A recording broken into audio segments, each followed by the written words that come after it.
and welcome. This is Brand New Smith live in the bin library, and I'm actually gonna turn off the music. I don't know if Twitch is gonna like it. So we're all fireplace today. I wanted a bit more time to prep for this stream, but work decided to keep us in an hour late, which is not work's fault. There was a power cut, and then the system took ages to come back online. But still, I had to kind of rush to get in on time for the stream. But hello, we are here. Through the trials and tribulations of a Sunday, we have made it to the reading stream. Welcome everyone, in Twitch and YouTube. Welcome Boyd, welcome Lucas, welcome Jake13. We are here once more. We are gathered here today to read Letters in the Attic by Meredith Lindsey. I'm curious to carry it on. Because last time, on 2 weeks ago, because I don't think I streamed last Sunday, because I was tired, and I almost didn't stream this Sunday, because I was tired, but we're gonna fight. We're gonna fight through it. Twitch's first reading stream as well. Well, you're welcome, Twitch. So our protagonist has moved to a small town out of the city because her dad drunk drove and murdered some kids, by the sounds of it. And then the whole town turned against. And so they had to move because everyone was like ganging up on them because her dad killed someone and it's the drunk's daughter, etc. Poor girl. So she moved to this tiny town. Her auntie and uncle live here. Her uncle is principal to school. She has her first day of school and she actually manages to find some friends. There are some people who are just into art as she is.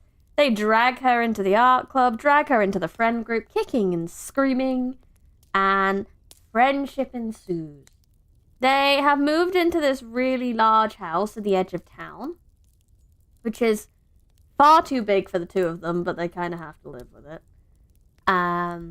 And she decided to go exploring after her first day of school, and she found a letter in the attic. Roll credits. Folded into a lovely paper crane or something along those lines.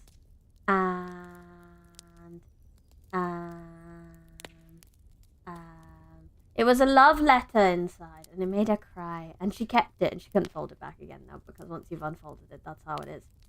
And I think that's about it. Then we it fast forwarded back to the school, and they're in art class, and they're talking about the projects they're gonna do. Mm-hmm. Oh, now that I'm interruption free and I don't have work to do, yay! At an elementary school, are you sure that's right, Brandy? The mum works at an elementary school, but it's a high school. If I did say that wrong, then I apologize. Hello, Boris, welcome. Welcome. Since the dad can't be shamed because he's dead, everyone decided to gang up on someone related to him, but not related to the murder at all. People are like that, especially teenagers. Ugh. I can see that happening in a high school. I don't know if the mum would get it quite as badly, but apparently the two people who got hurt in it were like town favorite people, that the star quarterback and the cheerleader kind of thing. Just very silly. Well, no, it's not silly. People died. And more people might die in this book, but who knows as we continue. Yeah, so they got asked to go into groups. I think that was it. Okay. Give me a second. Prepare myself. Alright, Twitch on Chromebook decided to misbehave for some reason. No worries. A sip of tea, and we continue. So what do you guys want to do? Natalie asked, getting straight to the point. I looked around at others' faces, remaining silent. I'd never been a part of a group art project before. I didn't really know how it would work. I knew a little about Natalie's style of art from the pictures she showed me. but I had no idea what the others liked. I was spared having to speak when Taylor made a suggestion. We could paint Marilyn Monroe in different positions, covered in autumn leaves, Taylor asked, his face composed. Everyone laughed, including Carly, who was still doodling in her notebook. By the time the club concluded, we still hadn't thought of a good project to make for the upcoming show. We glanced around the room as the other groups huddled together, sketching ideas and dividing tasks. It was the disappointment clouding Natalie's face and the slump of Jason's shoulders that led me to open my mouth. We could go back to my house if you guys want, I suggested quietly. I'm sure my mum wouldn't mind. And if we hung out for a bit. Actually, I could already see her bursting into tears at the sign of 4 friends coming to spend time with me at our house. I decided not to mention that detail and planned on texting my mum to give her a heads up. Hopefully, that would allow her enough time to get the tears out of the way before we arrived. Bless her mum. She was so worried that she wasn't going to fit in. That would be great, Natalie shouted. She shoved her notebook into her backpack with a lot more exuberance than she had been moving with before, and then zipped her bag shut with fierceness I was afraid might cause it to break. I've always wanted to see us inside that house, Carly mused quietly. Her eyes were dreamy as she followed us out of the classroom, her mind a million miles away until she tripped over a freshman's book bag. Taylor helped her easily to her feet without cracking a joke. They were as used to Carly's daydreaming as they were to Natalie's volume and energy. We all headed towards Natalie's pickup truck, threw our bags in the bed in the back, and climbed in. I offered the shotgun spot to Carly and found myself sandwiched between Jason and Taylor in the back seat. I'd grown used to Natalie's truck over the past few days, but it still cracked me up how the interior differed from the exterior. From the outside, the truck looked like any old rusting pickup that might be on its way to carry a load of hay or offer aid to any of numerous farming tasks. Inside, the truck was transformed into a preteen girl's bedroom. The front seats were draped in hot pink slips that matched the polka-dotted floorboards, somehow kept clean despite the rainy weather we'd had.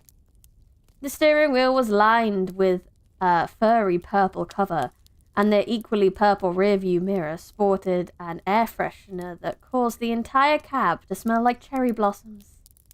The boys on either side of me had ridden in there before, I presumed, because neither made a comment about the girliness of the vehicle. I mean, if you're gonna have your car, pimp it out, why not? The only thing I'd ever done with my car is I got a really cute air freshener once, which was a sloth, and that made me so happy to see every time I got in the car. It's like, oh, hi, Mr. Sloth.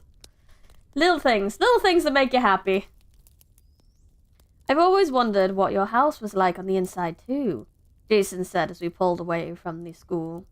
My older brother and his friends almost broke into it one Halloween on a dare, but they chickened out. Said the place gave them the creeps. A lot of the town think it's haunted. Great, moved into a haunted house. Natalie gave Jason a sharp glance in the rearview mirror, and I could feel her eyes turn to me, gauging my reaction. No one had told me they thought our house was haunted. Jason's eyes widened as he realized what he said and tried to backpedal. I doubt it's actually haunted, though, he said, quickly nudging my knee with his... My brother's a big sissy. He wouldn't even know a ghost if it slapped him in the face. I laughed and shrugged my shoulders. The house didn't feel haunted to me so far. It was quiet. Peaceful, even. Until The house doesn't feel haunted to me, she says, after finding a weird table in the dusty attic that didn't have any dust in it, had a lit candle and a weird letter next to it. What are you on, girl? It's definitely haunted. Oh yeah, that house you moved into, it's haunted, full of ghosts. Many mysterious murders happened.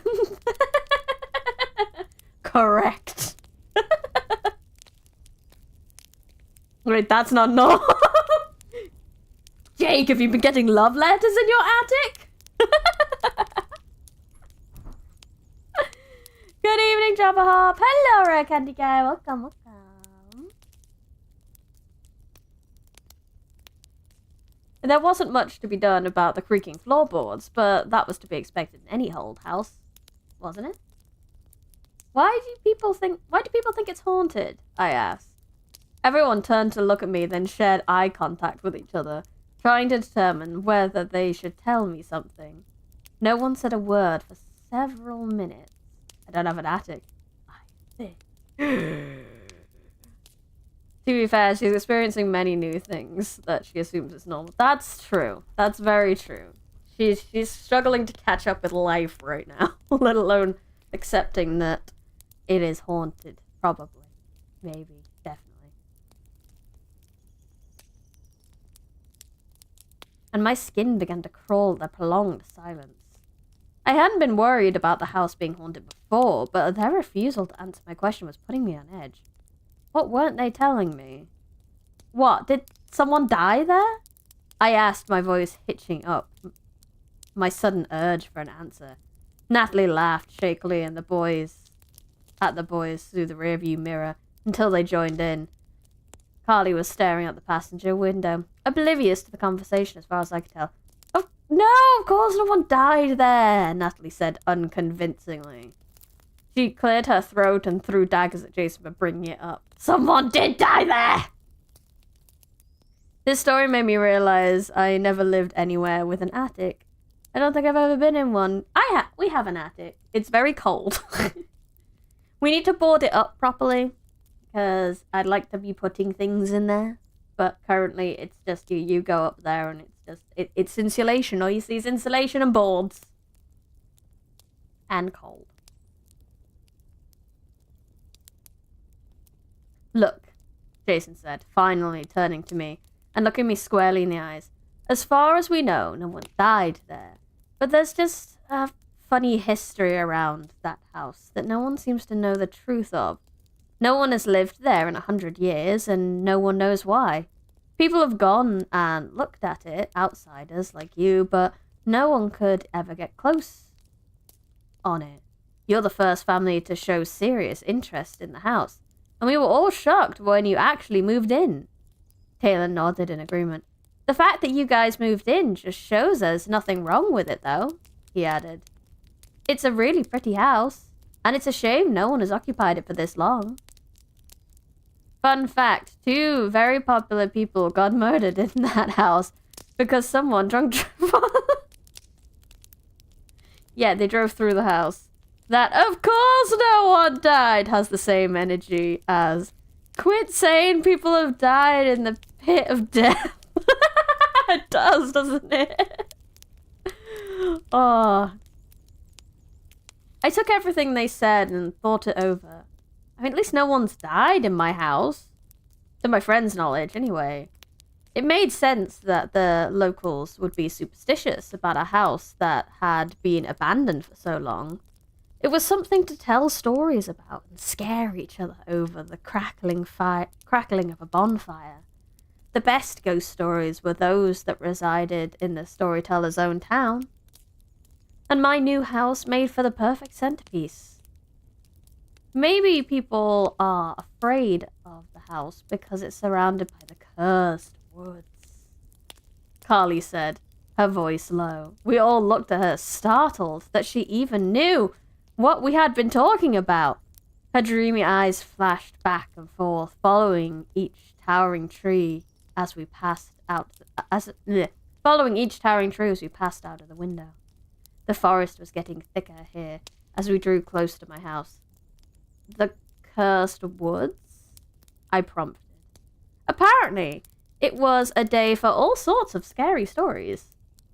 At the back of my mind, I was glad they had waited until Friday evening to share these creepy tales with me. At least if I couldn't sleep tonight, I wouldn't have to worry about getting up early for school the next day. Natalie chuckled for real this time, and I was glad to see her eyes held none of the hesitation that had been present a moment before. I forget you don't know things, Cammy, she laughed. I should have told you about the cursed woods days ago. It's just what the locals call the Green Peaks Forest. Man, I'm really slacking on my friend of a newbie duties. I laughed and shook my head. She still hadn't explained why it was considered cursed. They call it the Cursed Woods because of the strange things that happen in it, Jason said, reading my mind. Sometimes there are weird colors in the sky over the forest, and animals have been seen coming out of it that have no business being in Green Peaks. There have been sightings of tropical birds, wild horses, and even a kangaroo, supposedly. That'd be hilarious. What do you think the wildest thing I've heard being seen where I used to live was like a panther-esque thing? Apparently they used to like be wild cats, like big wild cats in the UK once. And apparently one of those was seen somewhere I used to live. Hi Luke! No you. You're cool and you're nice and you're awesome and you're fun and you're a great streamer and you'd be a great writer if you wrote things. No, you. Welcome. These are all legends, of course, Taylor added, giving me a smile. None of us have ever seen anything odd in the woods. I think it's our parents' generation that are all super weird about it. And I enjoy watching you when I catch you. Me. Have a good lurk. I didn't have time to consider the cursed woods or my own possibly haunted house, because at that time we reached the end of the lane and both of them stood before us. The house seemed to stand even taller before me, more menacing, and the woods stretched behind it, dark and foreboding. I felt like the trees that were now swaying in the wind were laughing at me, wondering how I could turn into such a coward over the course of a single car ride. Neither had scared me before, but now... A kangaroo? Oh yeah, one time in elementary, some Australian guy brought a bunch of animals into the school to show around. Oh my god, that's so cool. I think the closest we've had to stuff like that is people have reptiles and stuff, so they bring like lizards and snakes and things to show. And there's usually some spiders too. It's only like creepy crawlies that people don't normally like, but they're kind of cool. I'd prefer a cursed house in a cursed forest over living in a town that curses me. Yeah, that's exactly what they're going for.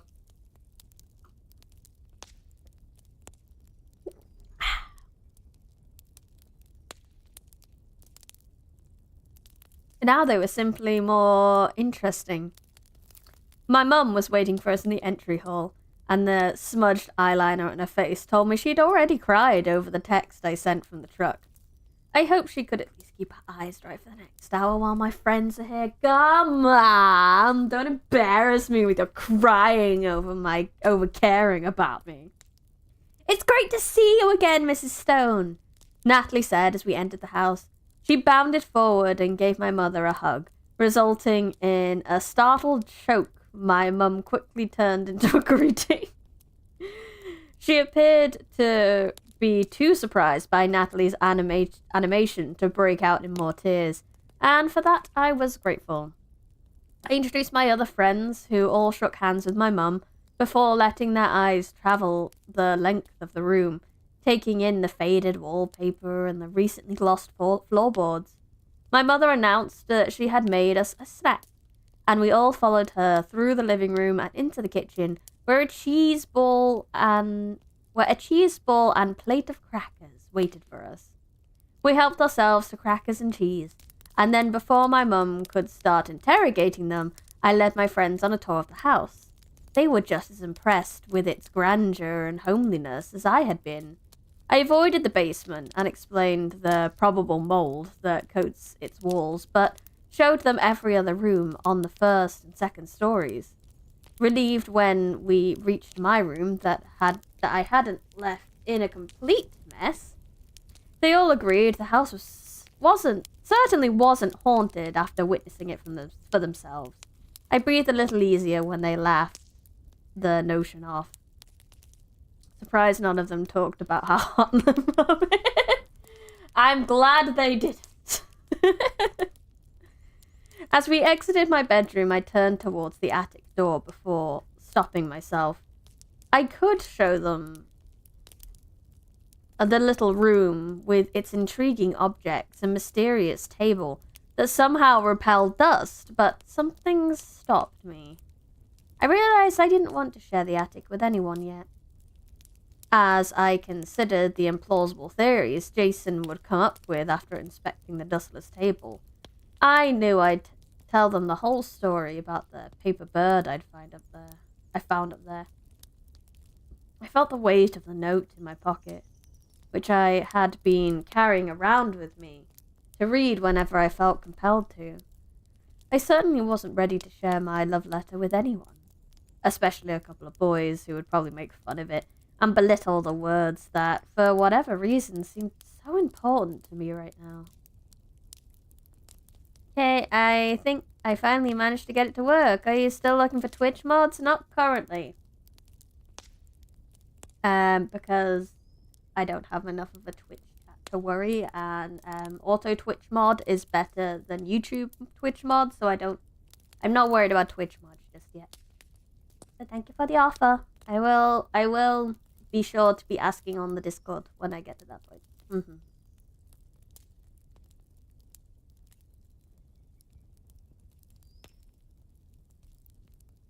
I stared through the window at the end of the hall. I mean, a robot means I don't have to bother people yet. That's mainly it. It's not that a robot is better than you. It's just that I don't want to bother people till I have to. I don't want to give you extra jobs to do. Don't you want to just sit and enjoy the stream rather than having to keep an eye out for anything happening in 2 different chats? I mean, that's a lot. It's a lot to ask for one.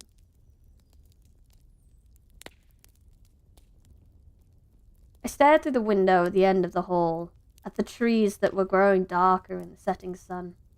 Suddenly, I knew what our art project should be about. Guys, let's do something on the cursed woods for the project, I said excitedly, turning back towards the others.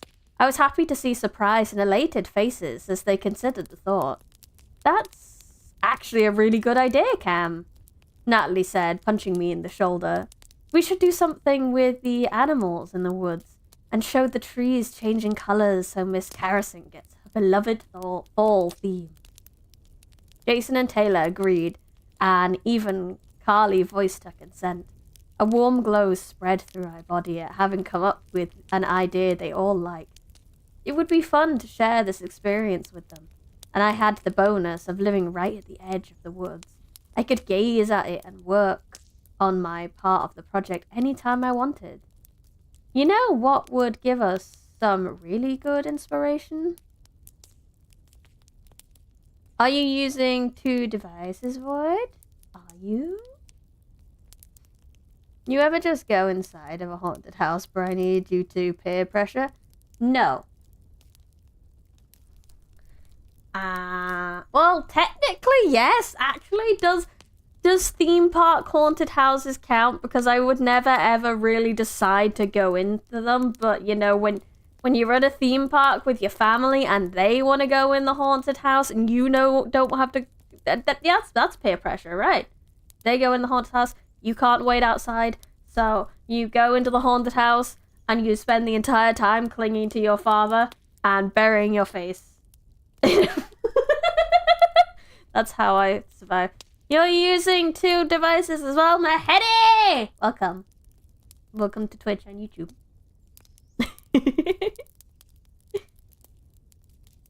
Theme parks are staged, Brady. That doesn't count. I've never been into like an abandoned house or anything. I can't even think of like enough. There was one house, I guess, where I used to live. But I never went anywhere near it. I never had the kind of friends that would dare me to go into haunted houses. Dance. Thank you. I am cute. Wah.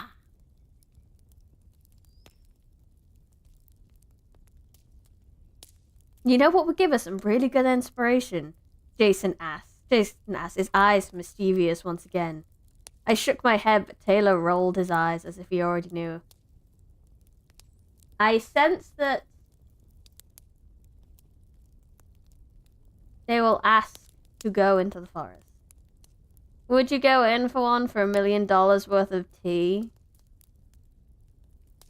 No. Maybe for the $1 million, though.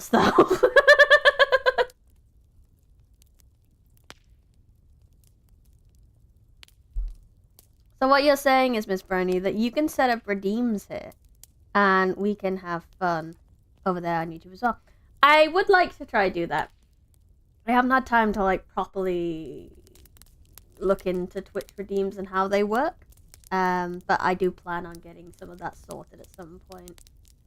I've done a tad bit of urban exploration, but I never went alone for safety reasons. Safety must come first, after all. Indeed, that's very important. I think redeems can only be set up. Yeah, I think I have to get affiliate, so gotta work my butt off first. Now I got my super duper YouTube partner. I gotta work for a super duper Twitch affiliate. Wow. We're on the next page. That's where we are. Let's go out into the woods right now. It's not like we have anything better to do. Yeah, we know. That was what was coming. The trees waved at me eagerly through the window, beckoning me in. I was reminded of the pull I felt on my first day, but hesitated before agreeing to Jason's proposal. Ah, thank you, my heady. Yeah, I got partnership. I'm also very close to like the second level partnership, but I need to like I have the watch hours. It just needs to register that I have the watch hours. YouTube, why do you take so long on these things? Why did I feel drawn towards a forest of trees that had been nicknamed the Cursed Woods? The feeling frightened me. But even as I considered declining the idea, I heard the others agree and start making their way downstairs for the front door. Calling the forest Cursed Woods feels like normative determinism. Yes. I didn't want Jason to think I was a sissy like his brother, so despite my reservations, I followed.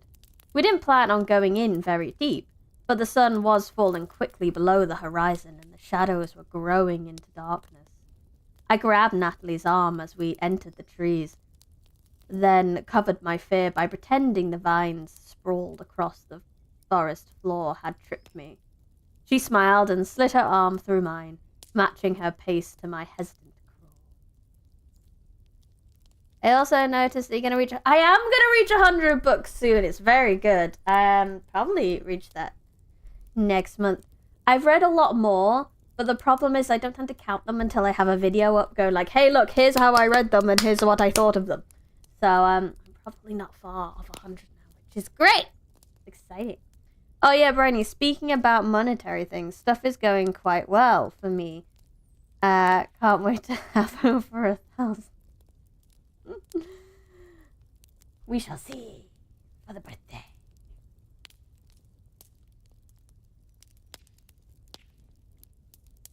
Maybe the stories of the weird lights and animals were getting to me, but every snap of a branch and hoot of an owl had me whipping in the direction of the sound. Taylor and Jason trekked a few yards ahead of us, while Carly dragged behind.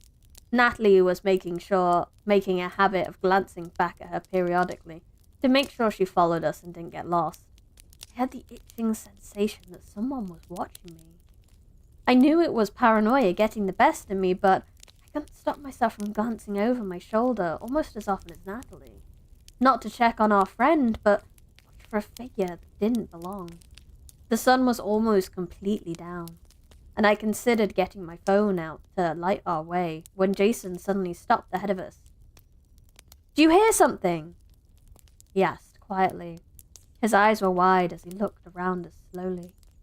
None of us made a sound as we quietly glanced around the darkened trees, straining our ears for anything out of the ordinary. The crickets chirped.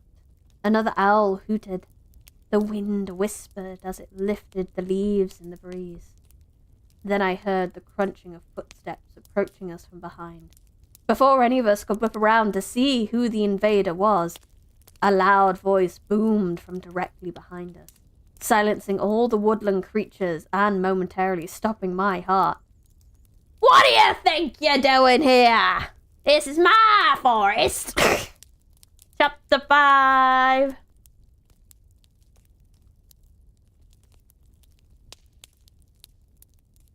It's the only thing about a reading trip. I don't have a good time to, like, stop and drink my tea. It's got a little cold.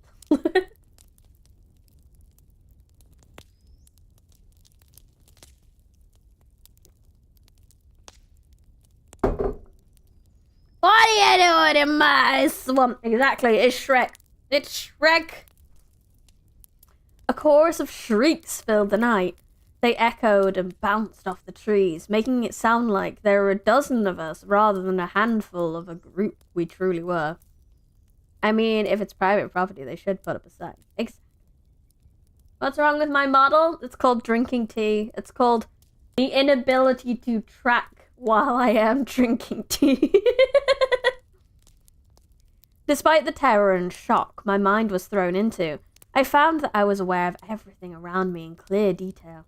I was surprised to discover the loudest scream erupted from Carly, her tiny frame emitting what had to be the most ear-piercing cry I'd ever heard.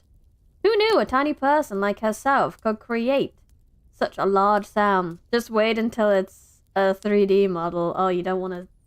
That one is particularly...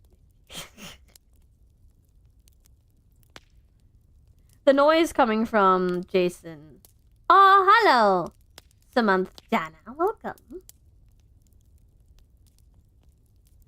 Oh, thank you. I'm glad you're enjoying it.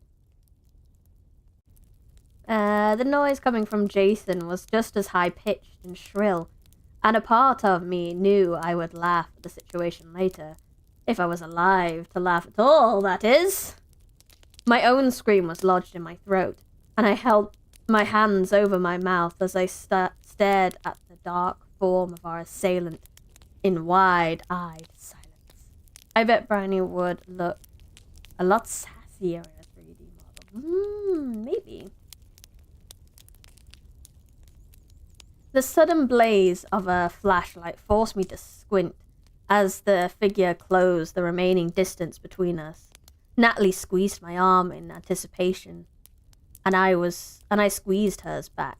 You're subbing? Ah, thank you! Something Jana, welcome. Thank you for the subscription! Maybe it will pop up with an alert. Maybe it won't, because it's glitchy like that. But I will thank you anyway.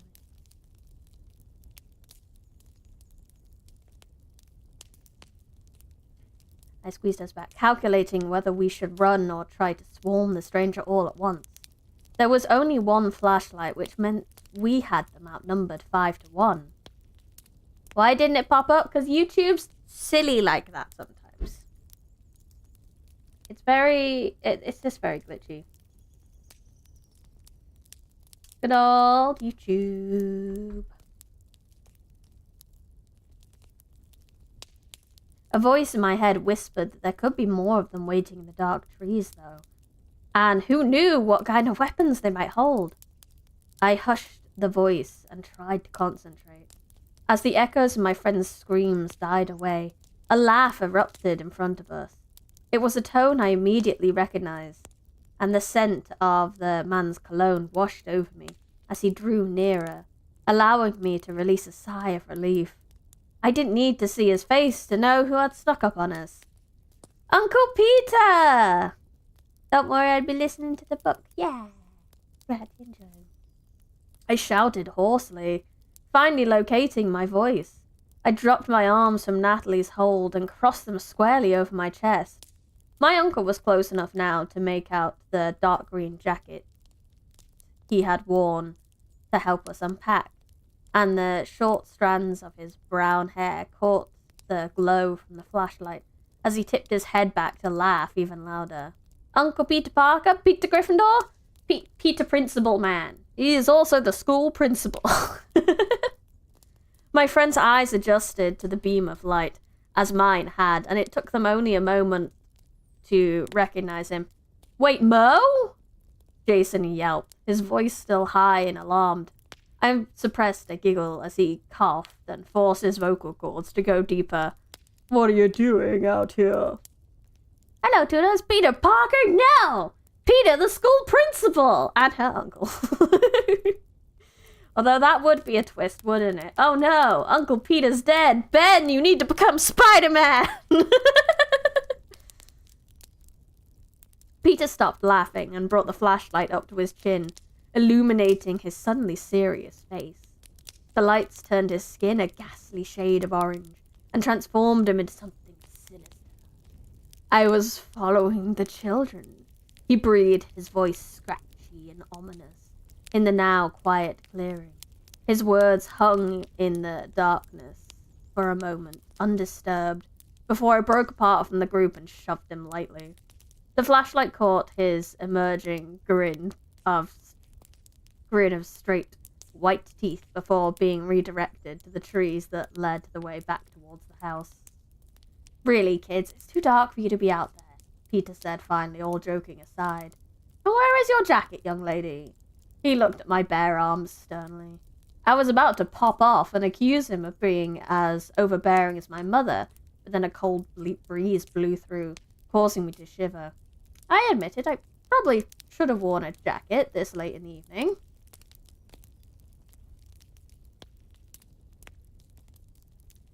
Uncle Peter led us. Maybe Brownie can do some kind of 100-book special video. Or make 100 books merchandise. I've been trying to think of something I can do for when I hit 100 books. I don't know whether, if I can just make a big list, maybe we could do like a collage or something for a bit of merch. I don't know how that would work with the art. Maybe it'd be something more of a giveaway kind of thing. I have no idea how that would work. Because obviously there's art, cover art to think about. And I'm not sure I would be able to use. But that is on my list. That's something to think about. Uncle Peter led us away. 100-book tier list, we could do that. That would be a long stream, but we could do that easily. Uncle Peter led us away from the trees and onto the path that would carry us back to my house. He explained that he had stopped to drop off some papers for my mum, and when he heard we were tropping around the forest, he couldn't resist scaring us. I felt the tension in the group dissipate as everyone accepted they were no longer in danger. So you'll give away 100 college art to your fans? No, that's no. If only that collage, not college, but basically a collage would be just layering them all together to make a picture, which would be interesting. To be fair, if it's all ripped up and stuff like that, then it might not count. Maybe if I can actually do that physically. I have a printer now. I could do that physically. We could actually see if we could make some art with all the covers of the books. That'd be so cool. I should try that. I should definitely try that.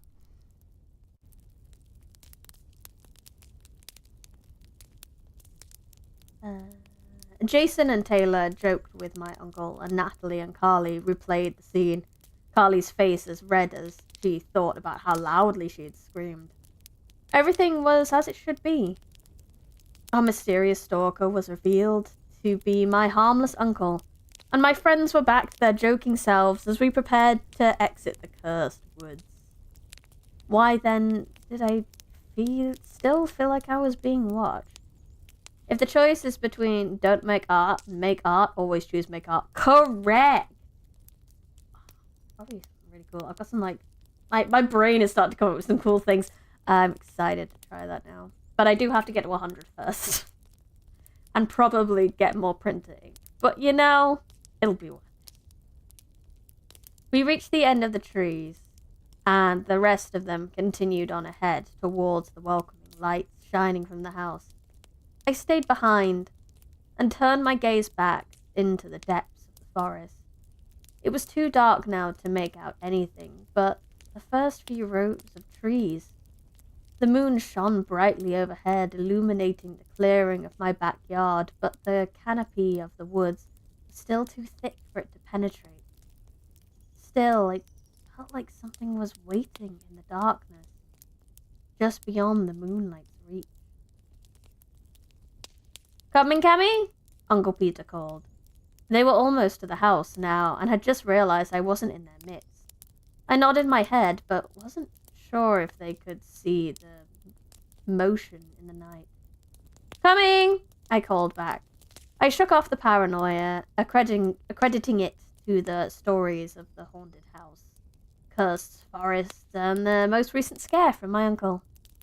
I gave the trees one last glance before turning to join my friends and family.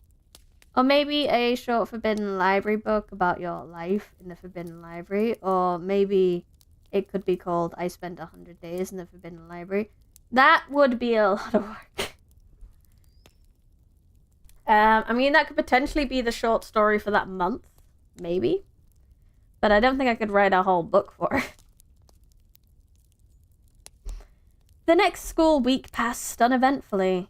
I'd even survived my first 2 weeks at Green Peaks and had even retained the friends I made on the first day of school, despite them learning that their high school principal was my uncle. He was a cool principal. They insisted, so he must be an even cooler uncle. I had rolled my eyes and laughed with them as we all recalled the freakish face he made with the flashlight. Maybe dad jokes were cool here too. I celebrated my successful assimilation by sleeping in on Saturday morning. I didn't have any plans for the day, and it was nice to finally relax and stop worrying about everything. My friends didn't appear to be going anywhere, and I hadn't received a nasty text in over 3 days. Things are really starting to lighten up for me. Yeah, I guess I forget how long I spent 100 days in black videos are sometimes. Yeah, like I said, I'll think of something to make it special. It's a very special, words. Milestone. I really want to make sure I celebrate it good. I emerged from my bedroom around 10 o'clock and stumbled down the stairs, yawning twice on my way to the kitchen. I could hear my mum moving things around the dining room, and after brewing a cup of tea, I walked to the doorway to investigate. "What are you doing?" I observed the various cardboard boxes covering the dining room table. I leaned against the doorway and sipped my steaming mug as my mum dropped another full box onto the polished mahogany.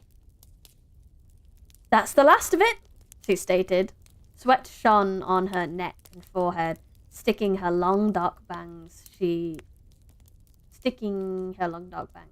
was already dressed for the day, and based on the array of boxes before me, she had been up for quite a while. "The last of what?" I stepped forward and peered into the closest box, which was full of button-down shirts. The next box had blue jeans in it, and I noticed a smaller one heaped with men's ties. "Your dad's stuff," she said simply, and walked around the table, passing me on her way to the kitchen. She was quiet as she helped herself to a drink of water, the ice clinking in the glass and making the only sound. I took in the sight of my father's things, objects that seemed greatly reduced in his absence, that could be stored away in 6 or 7 boxes. Was this all that was left of my father's being? Lifeless scraps that were meant to be hidden away? Mum must have spent the entire morning going through all their things, sorting the living from the dead. "I need to run some errands before lunch. Do you mind taking it all up to the attic for me?" she asked. Her gaze was on the floor as she went on. "I might donate them eventually, but I don't think I want to do that right now." When her eyes met mine, they were red and glistening. I nodded at her mutely. "Unless you wanted to come with me on my errands," she added as an afterthought. Her eyes strayed away from mine. I could tell that she wanted nothing more than to be alone, to get out of the house and be away from the only things left of her husband. By the time she got home and pulled herself together again, she was hoping they would be gone from sight. I think I'll stay in my pajamas for a while, I said lightly. I had a feeling Green Peaks wouldn't judge a teenager walking around in sweatpants and a t-shirt, but I didn't mention it. Don't worry about the boxes, I'll take care of them. It seemed easier to refer to them as simply boxes and not mention the treasures that hid inside. Can't wait for the kangaroo to appear in the attic. Yes! My mum voiced her thanks, and then disappeared into the next room to find her purse and car keys. I listened to the engine start up, followed by the crunch of gravel as she departed. I sank into one of the dining room chairs and regarded the boxes before me. They were more like tombs than boxes, cradling my father's belongings like the coffin that held his remains before we lowered it into the ground. I knew these boxes would sit and collect dust, forgotten, just as my father's coffin would slowly degrade into the dirt of its surroundings. My light mood from having discovered I might fit into this new environment came crashing down around me. I wondered, not for the first time, what my father would think of this new place and its people. Are you afraid of snakes, Brownie? No, I'm not. I had a pet snake. I called it Snakey. It was a corn snake. And his name was Snakey. And his name was only Snakey because we kept arguing about the name. The whole family kept arguing about this snake's name because we couldn't tell what gender it was, for one. And then we kept getting conflicting results from the vets. So we didn't really know whether to give it a feminine or a masculine name. And then we called it Speedy for a little while because it was a fast motherfucker. But mostly we just ended up calling it the snake. Snakey the snake. I would have called it Corny. Honestly, Corny probably would have been better. Definitely would have been better. At this point, it's just the snake.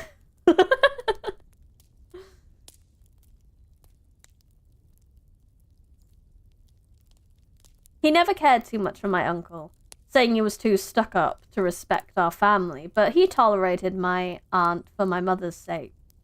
He had a fun time joking with Michael when I invited him over to hang out, and I knew he would get along just as well with my new friends. If only fate had moved us here before my father's accident. Maybe I could have had a future where our time wasn't cut so short.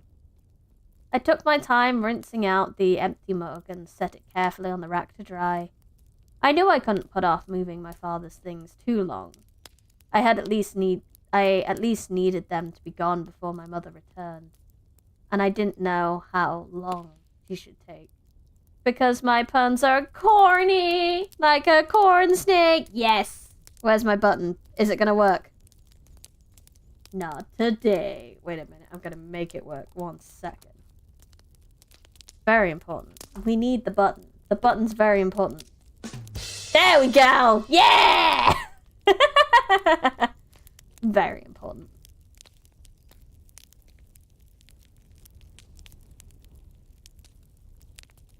Sighing, I grabbed a box full of shirts and carried it upstairs.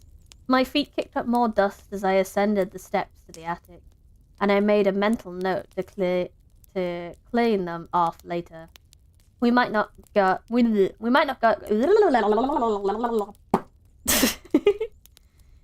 native gamer. Welcome. We might not go up there often, but I didn't want the residue to irritate my mum's allergies. If you actually laugh, could you use the laugh track sound effect? I mean, I could. I need to track it down and get it sorted, but that's the only sound effect I really have going at the moment. I know I used to have some others, but I kind of need to set them back up because they kind of died.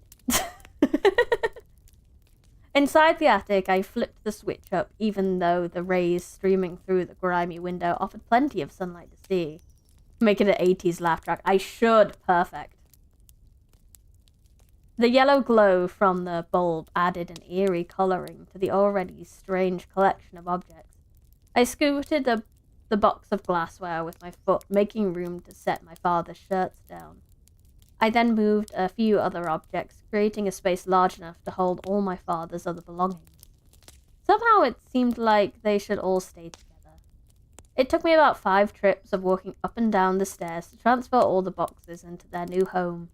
10 flights of stairs later, I could feel my muscles screaming at me in displeasure. I wasn't used to all this cardio. Mood. The last box was duct taped shut, and was surprisingly heavy for its small size. By the time I made it up the stairs, my back was screaming in protest. I finally dropped it on the floor in relief and heard what sounded like metal clanging together inside. I was sweating and out of breath, but I had always been a curious person. I spied a rusty-looking knife in the box with the mysterious glassware, and used it to make a quick work of the tape. Is Kofi like Patreon? Yes. I don't have any special stuff that you get if you subscribe to Patreon. Kofi's more for like one-time support purchases kind of thing. It's kind of if more like a super chat than whereas Patreon's more of a monthly subscription thing. Free from its bindings, I opened the box and felt my breath catch. No wonder it had been so heavy inside. Inside, 3 handguns were nestled together, like 3 siblings huddling for warmth. They shone in the light bulb's eerie glow, the silver of the revolver glinting like molten steel, and the black of the pistols glistening like midnight oil. It's like buy a cup of coffee versus a subscription for delivery coffee. Correct! That's a wonderful description, Zhang. Gets it in?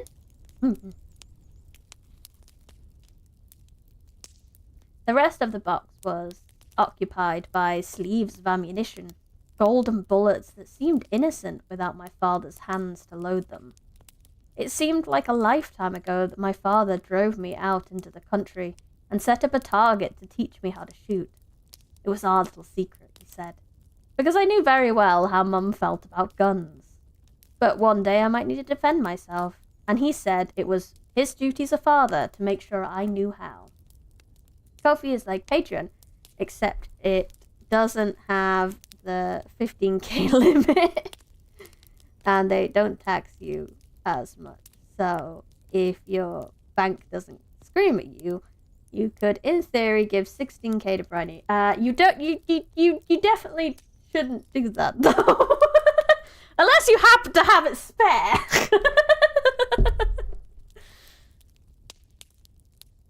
I had a mushroom coffee subscription, but wasn't drinking it enough, so I stopped it. Fair? Smart? At the sight of the weapons, I sat in the rocking chair to catch my breath, not caring that my clothes got dirty from the layers of dust. A spare 16k lying around. Yes, donate responsibly. I appreciate anyone who would like to donate. That's really kind. But obviously only do it if you can, like, financially recover. Oh yeah, most definitely have 16k lying around. Why shouldn't I, though? I think it'd be funny to see your reaction. I really don't know what my reaction would be, because that's just a crazy situation. It would be weird, because I would feel weird about even spending it afterwards. I'd be like, but what if this is a lie? They were already going to need to be washed after the sweat I just worked up. I was leaning back in the chair, testing the limits of the old wood slowly, and taking in the peacefulness of the attic when something caught my eye. The light spilling from the window lit up an object laying white on the still table. My table, I found myself calling it. I stood up and crossed the room, the guns temporarily forgotten, and weaved my way through the now very cluttered area. When I drew near enough to see clearly what the object was, I halted. simply wasn't possible. I blinked my eyes, closed tightly, thinking the image might disappear, but when I opened them, the white shape remained. There, on my round, dustless table, sat another paper bird. Oh Lord, she has a second letter! Someone on Twitch donated 34k to pay off her student loans and almost cried the entire stream. Yeah, I think I would be similar, I'm not gonna lie. Oh, I should check on my student loan, actually. I think I've nearly paid it off. I'm actually gonna have finished paying it off this year, which is really cool. Or do I? I don't think I have to pay it anymore. I'm not sure. What if I'm dreaming and you just pinch your cheek while trying to wake yourself up? I get it. It'd be like feeling you were somehow a victim of a prank, but you also have the actual money. I know. I'd be so paranoid that it was a prank and that they were gonna, like, refund it or something. Oh, I couldn't.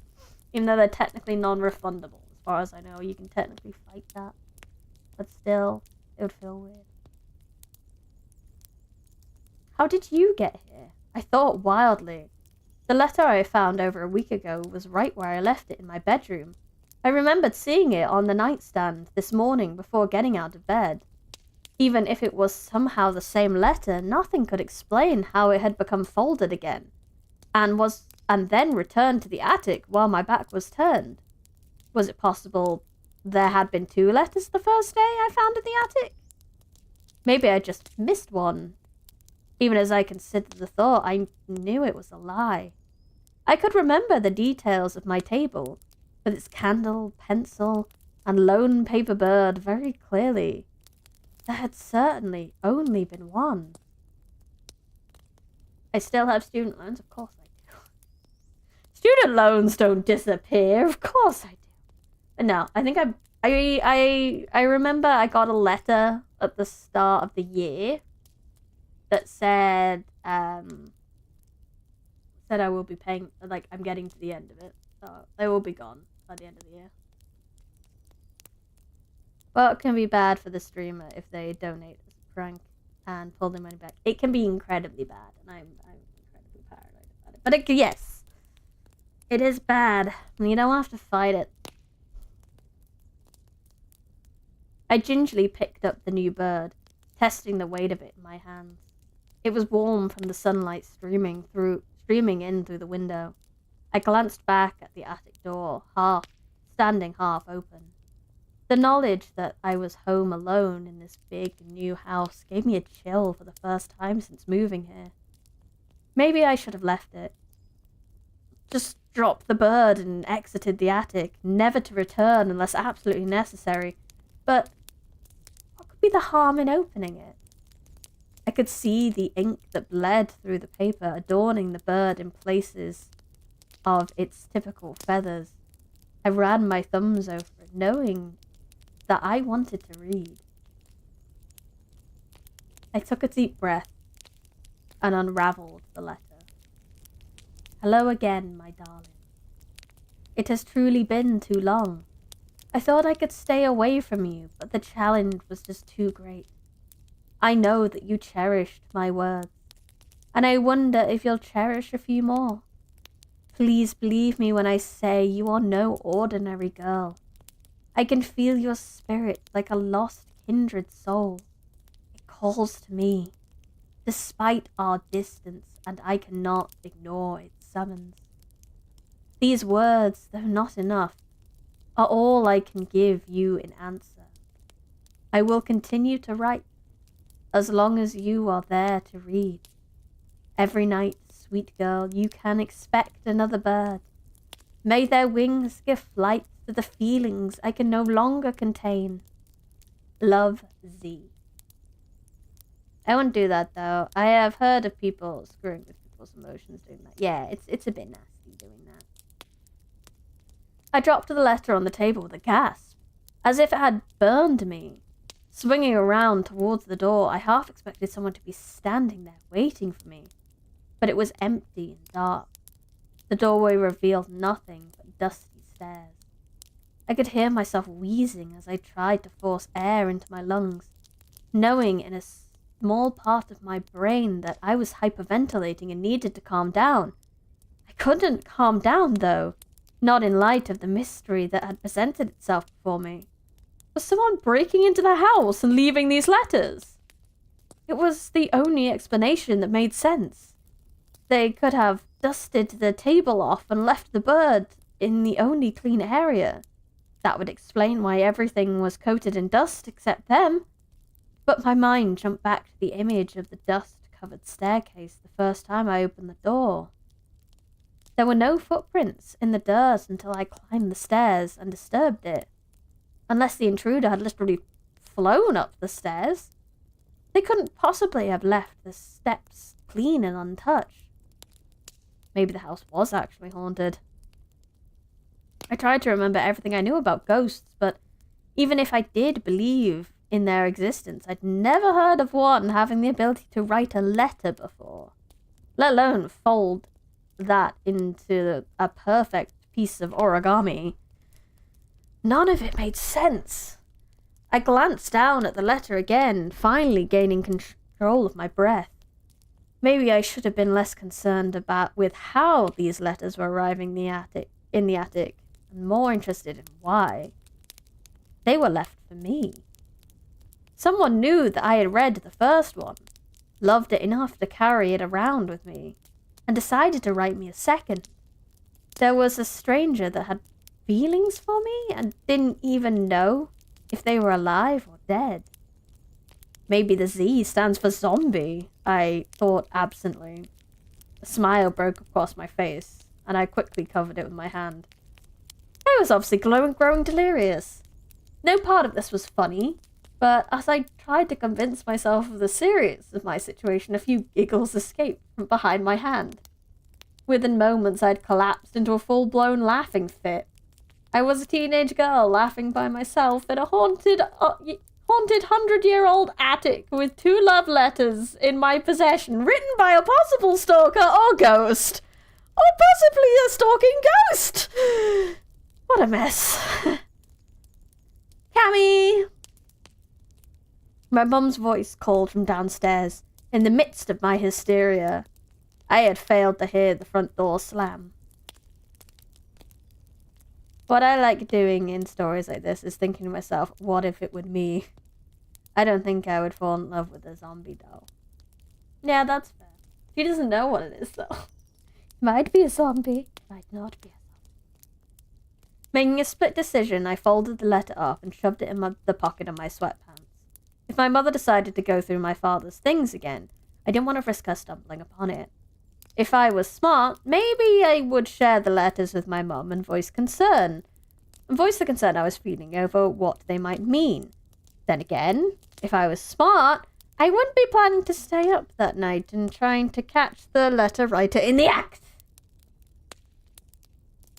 I'm listening to this stream with one headset while playing Skyrim. Well, that's a very interesting background noise for Skyrim. I hope it's fun. Casper, the very friendly ghost. Very friendly. It'd be very detailed if it was a stalker, because they have to cover up all the evidence. Yeah. I may not have been in my right mind, but the reckless part of me was beginning to take charge and didn't care. I was going to get to the bottom of this, even if I had to take some risks to get there. I left my table and attic behind and closed the door softly behind me. As I descended the noiseless staircase, I mentally thanked the old house for making my next step easier. I would need to be quiet if I was going to sneak up there that night.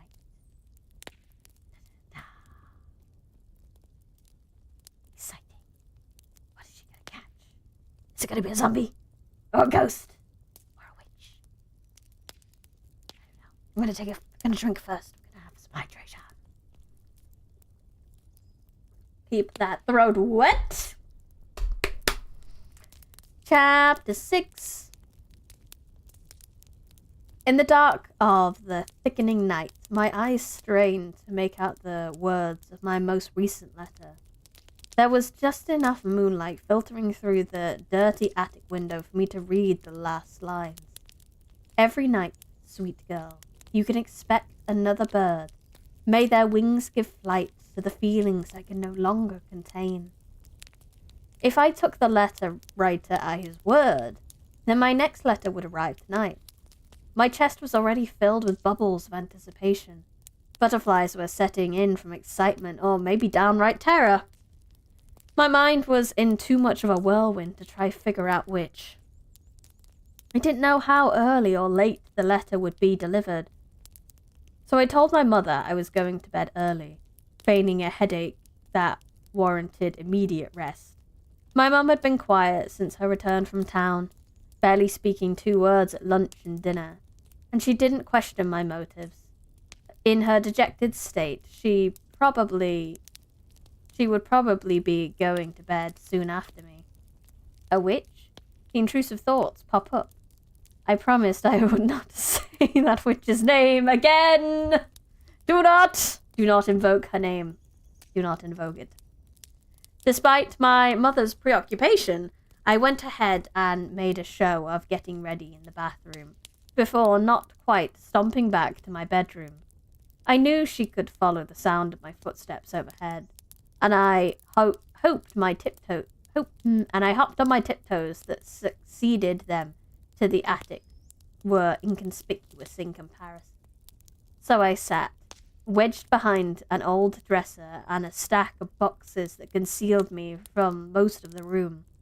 A gap between some boxes gave me just enough space to watch my table. The unspoken beacon that called the letters home. I'm listening to the stream while playing Library of Ruiner. Nice! This is probably a pretty good one for Library of Ruiner. There's definitely some weird mystery going on. This could be an Abno. She could be getting eaten by something. As long as this other person doesn't want them to become one, then we're good.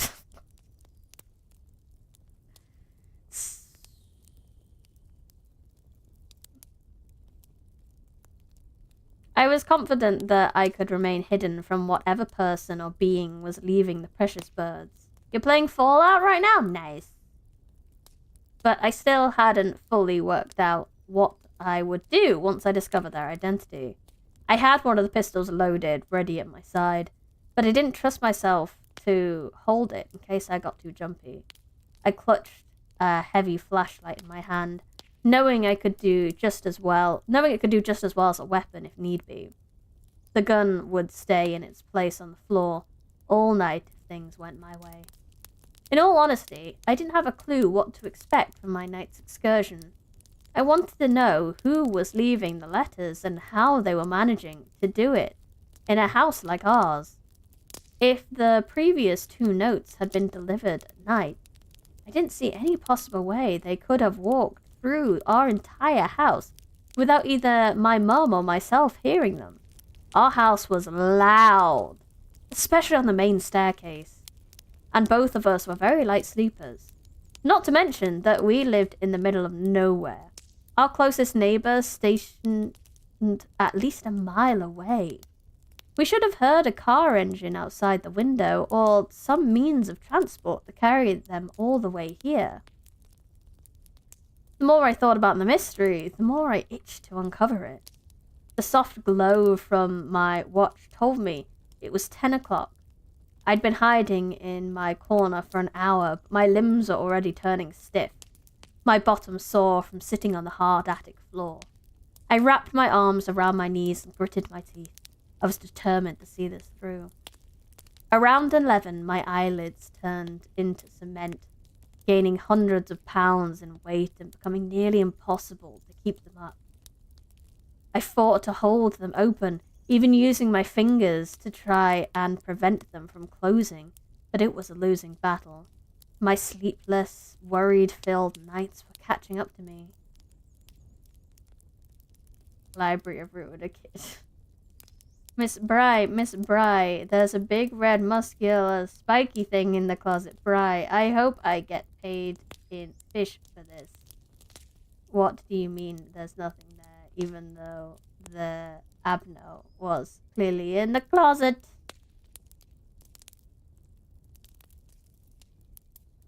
Schmidt.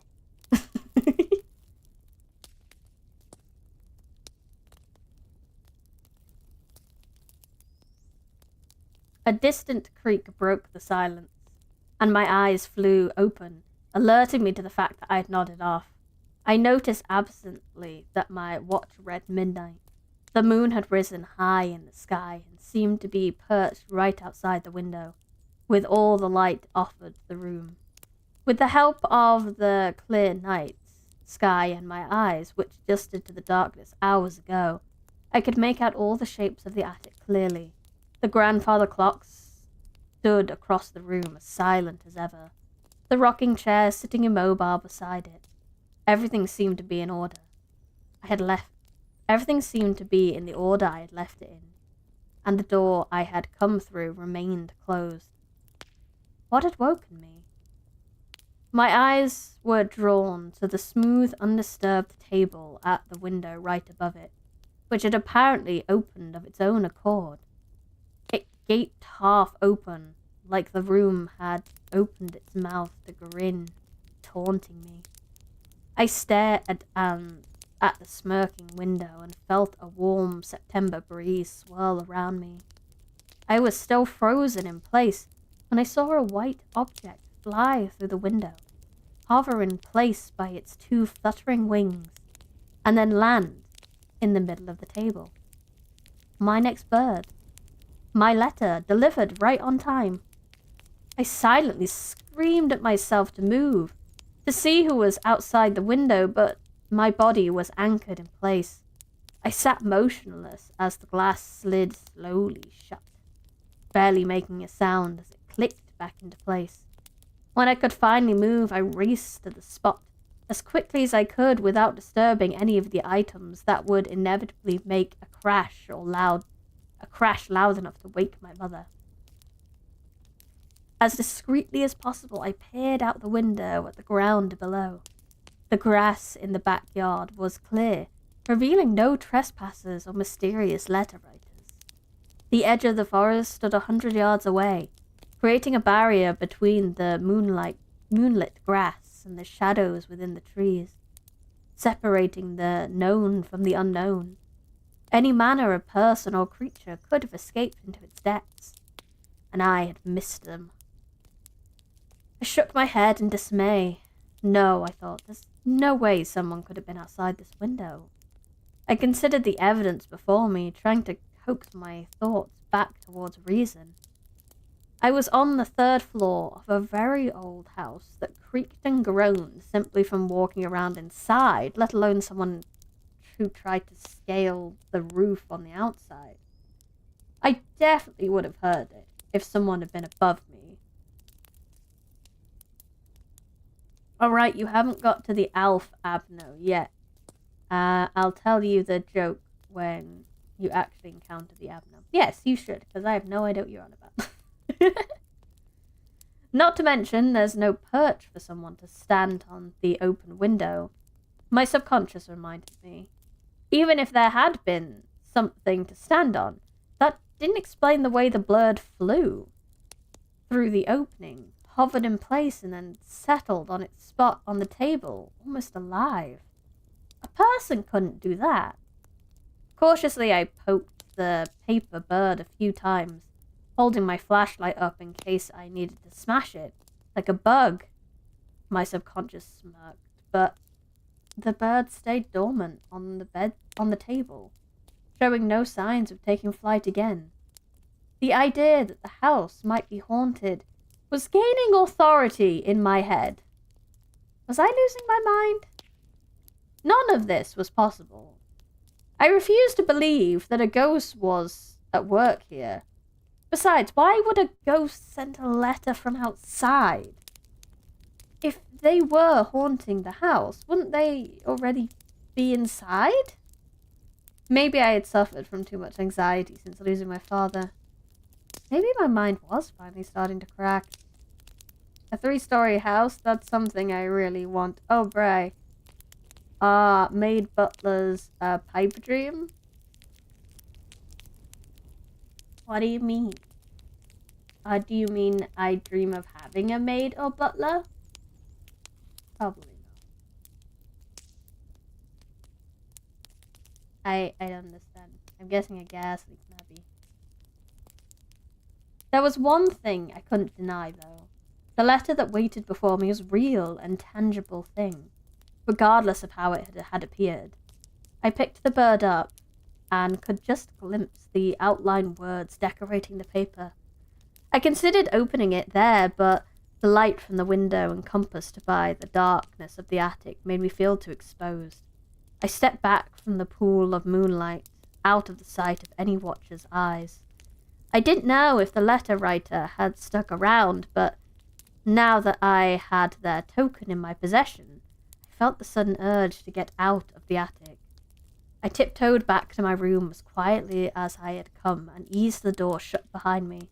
I cringed when it released a loud creak, but knew I was in the clear now. If Mum came upstairs to see why I'd been out of my bed, and she wouldn't, I could say I'd simply got up to use the bathroom. The attic door was shut, and there was no evidence that I'd spent the last 3 hours hiding in its corner. No evidence except for the letter I held in my hand. I turned the lamp on my bedside table on, then crossed the room and thrust my purple curtains together. They wouldn't prevent one from seeing the light beaming out of my window, but at least I was safe from someone watching me. I carried the letter with me to bed and plopped down on its soft surface.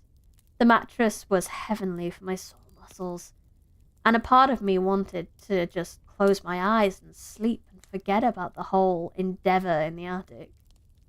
But no, I was committed to seeing all of it through, wherever the mystery might take me.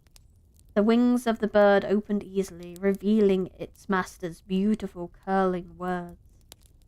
I leaned against the headboard and read. Gas leak, I wonder if we're in chat. Can play detective and speculate who the culprit is for the love letters. Who could it be? Welcome, normal size phantom. You are later than usual, but don't sweat it, don't sweat it. You're here for the 3rd love letter. I know you must think I'm crazy. Normal-sized Paimon. That would be... I want that. I kind of want that. We need an event where Paimon just grows. You're at the movies? Oh, that's a very good excuse. The movies are great. I know you must think I'm crazy, but I would be crazier not to acknowledge my feelings for you. I promise I mean no harm. I wish only to explain what you have done to me. A week ago, I thought my life was complete. I breathed, I spoke, I moved. I did what I was told. But it wasn't until I laid eyes on you that I realized I had been dead. Lifeless, large Paimon. Oh my god, no. I thought I could ignore your presence, return to the life I knew, but it proved to be impossible. There is no life, not without you. I don't want to scare you, because I know these words are deep. I will keep my distance indefinitely if that is what you desire, but I will continue to write until the day you drive me away. Until then, sweet dreams, Cammy. Love Z. Oh no! Well, you said her name now. Now there's no pretending that it's not for her. By the time I read the letter, a 3rd time my eyes welled up to the point I couldn't make out the words.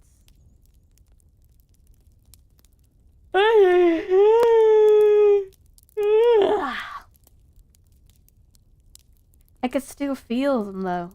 A warm presence poking hesitantly at my heart. As the tears finally fell, I brought the letter to my chest and allowed myself to cry. My reaction was so different from when I found the 2nd letter. I had to take a moment and reflect on my feelings.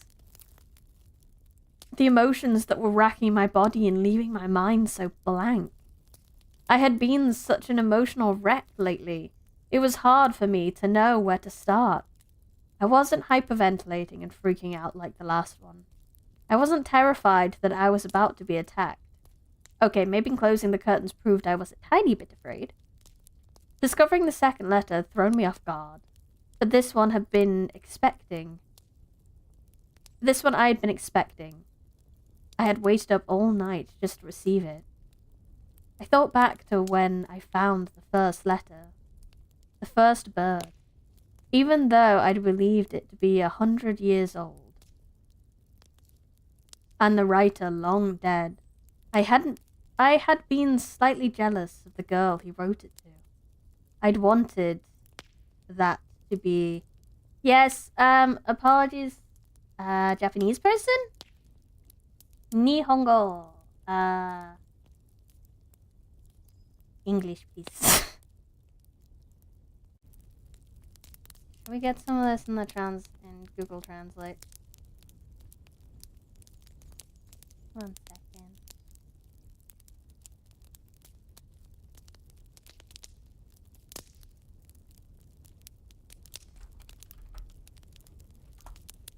Please speak English only in this.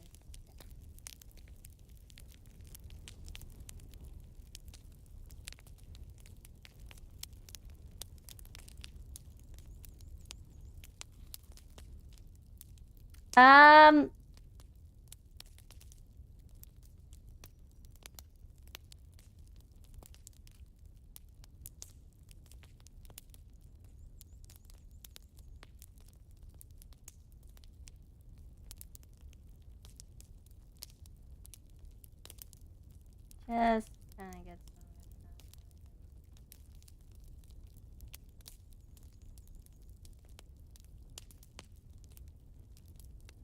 Yeah, none of it is making any sense. Apologies, my friend. This is coming out as spam at this point, so you're getting a timeout, lady. Oh, man, I guess. I don't know what you are. Get timed out. Get timed out, like.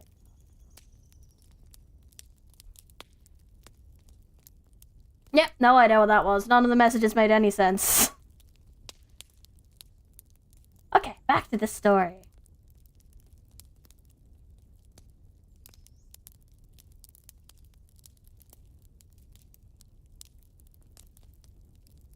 I thought back to the first bird, even though I'd believed it to be 100 years old and the writer long dead. Hadn't I been slightly jealous of the girl he wrote it to? I'd wanted that love to be expressed for me. For those words to be mine. Why should I flip out and lose my mind when I actually received my wish? All of those words were meant for me. I was able to translate, but it was mostly gobbledygook. Absolute gobbledygook. Because it's creepy, the voice in my head hissed. This guy had obviously spied on me countless times and never showed his face. Now he was leaving me letters to profess his love. Wasn't this how all stalker movies began? If the movie progressed like it should, I could very well be dead in the next scene.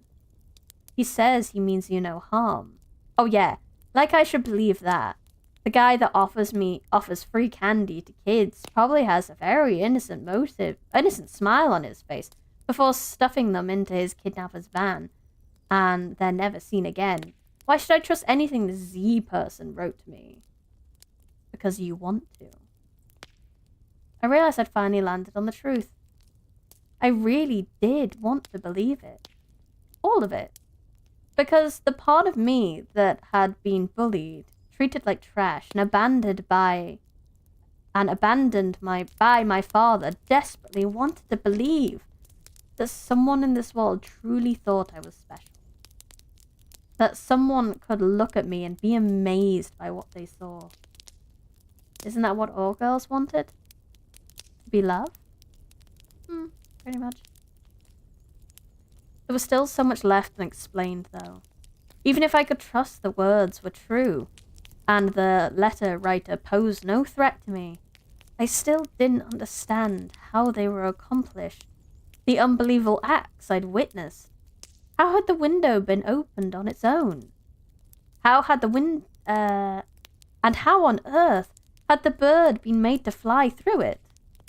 I felt the letter in my hands again, but it was just an ordinary piece of paper. An old sheet, not like the pages of my lined notebooks, but still nothing that should possess the ability to take off and fly. My mind was reeling with the mystery of it all. I folded the letter into a square and opened my nightstand drawer, stowing it away with the others. For the second time since moving to Green Peaks, I made a decision. A reckless one, most likely. So anyway, if this happened for real, would the proper action to immediately pack your bags, or is funding something that could get in the way? I mean,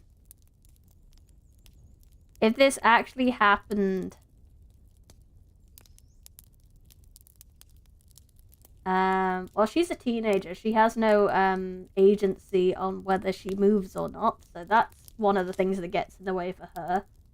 Her mother's in no fit state to really help her. I think the best thing she could do would be to talk to her uncle.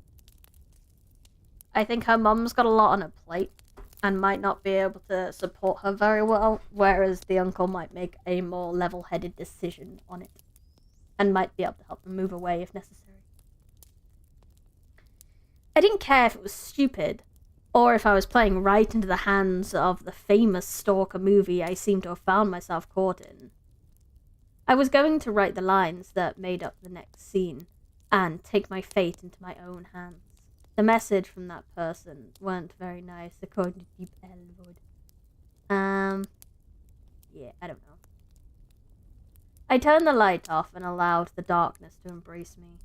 In the seconds that passed before my eyes could adjust, I watched shapeless creatures filtered in and out of the shadows, observing me from their distance, but never quite approaching me. I tossed and turned for hours, but eventually fell into a troubled sleep, where my dreams taunted me with their endless questions and lack of answers. Paper birds flew above my head, blocking the sun and making it as dark as night. I stared up at my new home, to the attic window that was standing wide open. I could feel the pull behind me towards the trees of the cursed woods, but I took my time in turning around. At the edge of the trees where I had seen him the very first day, I caught a glimpse of dark eyes, barely visible in the shadow of a man.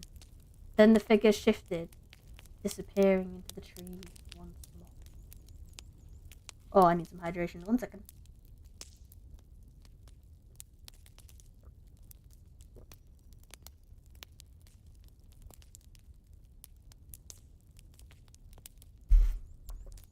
Yeah, that was wild. I've never had that kind of spam before.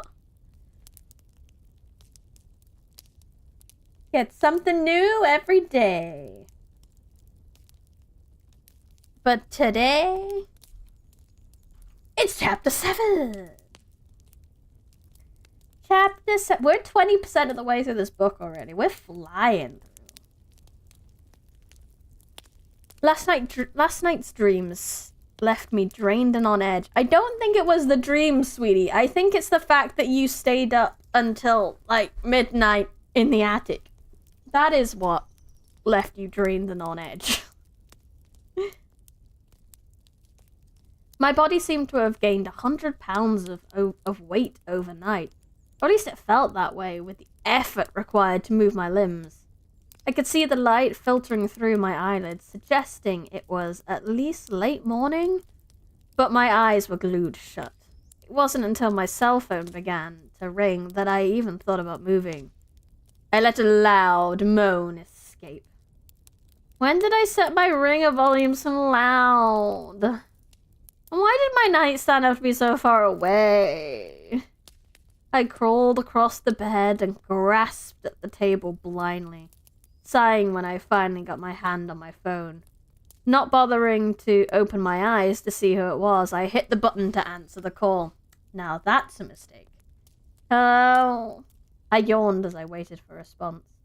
I decided I couldn't keep my eyes closed any longer, so I forced them to open and rubbed away the sleep with my knuckles. The clock on my nightstand read 11:30 a.m. I had apparently managed to get some sleep despite tossing and turning, all the tossing and turning I did last night. Sleep had evaded me until dawn allowed a bit of light to spill through the curtains. Maybe I'd have to start sleeping with nightlight again. Like after I watched It with my father when I was 6. That relatable thing of watching one horror movie too young. I had needed the light to sleep for the next several years, and my mother forbade the watching of any scary movies until I was 12. It looked like my current predicament was having all sorts of effects on my well-being. The seconds ticked by, and there was still no response on the other end. "Hello?" I repeated. My voice was still thick with sleep, but I was finally starting to wake up when the other line remained silent. Cold chills trickled down my spine. My heart rate was picking up, a result of my already shot nerves combined with the adrenaline. My body had begun to pump through my veins, and I was wide awake in no time. "Is anyone there?" I could hear the fear in my voice as I waited for an answer. I untangled myself from my flower-stitched comforter and made my way across the room, the hard wood icy on my bare feet. Standing at the edge of the window, I pulled the hem of the curtains back slightly and peeked out at the backyard below. The sun was shining brightly on the weeds and grass that could sincerely use a cut, and I squinted my eyes against the assaulting rays. There was nothing suspicious in the backyard, and even the trees of the cursed woods looked a little more innocent this morning. But my heart continued to hammer in my chest the longer I waited for a response. Maybe my stalker was continuing to the next stereotypical scene of the movie I seemed to be starring in. First he sent me the letters, now he was calling me and listening to my frightened voice, staying silent and breathing into the phone while he got his weird stalker kicks in. I didn't think I could hear anyone breathing, but my paranoia was spiking quickly. What was that rustling noise in the background? Could it possibly be the sound of a letter being folded meticulously into a paper bird? "Cammy!" The sudden burst in my ear caused me to swear and drop the phone. I knew that voice. It definitely didn't belong to a stalker.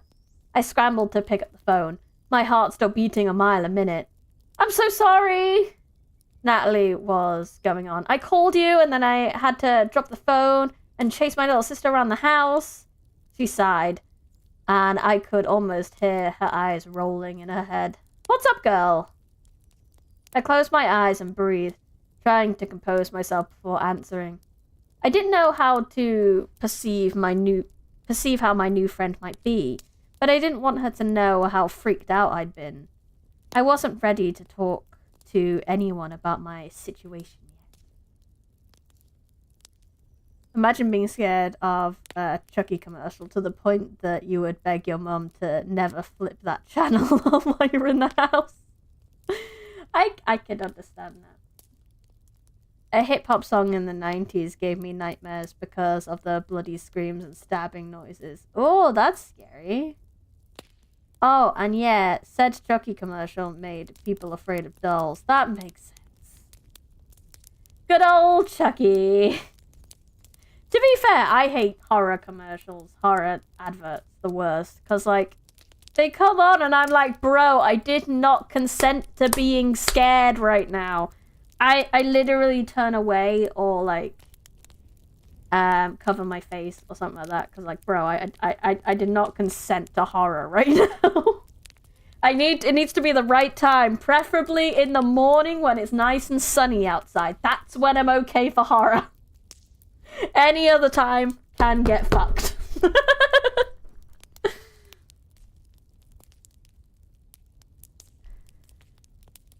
Hey, Nat, I said cheerfully. I was surprised by how normal my voice sounded, considering my heart was still beating out of my chest. I just woke up. What about you? She sighed dramatically.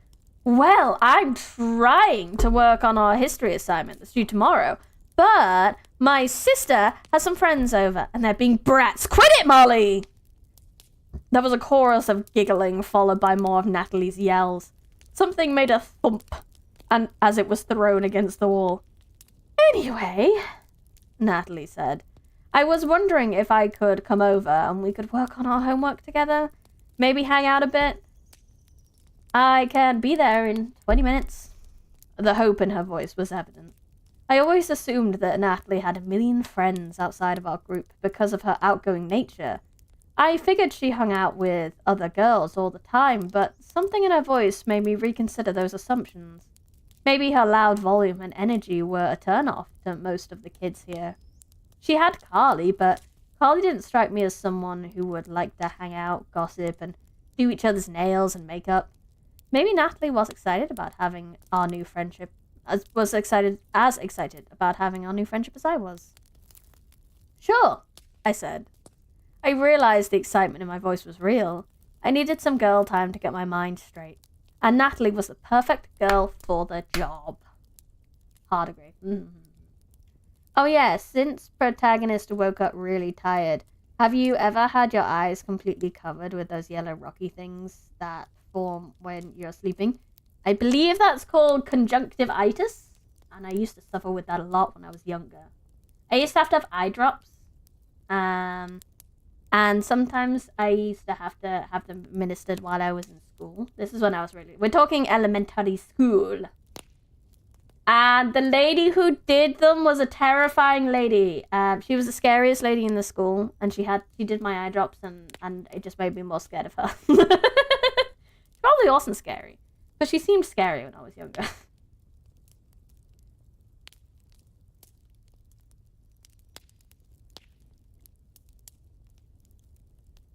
I felt my hair and cringed. I was a total mess from my sleepless nights.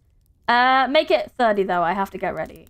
We said goodbye and ended the call. I grabbed a pair of jeans and a t-shirt and headed to the bathroom. The hot water loosened the knots in my back, and I brought some life back to my frozen toes.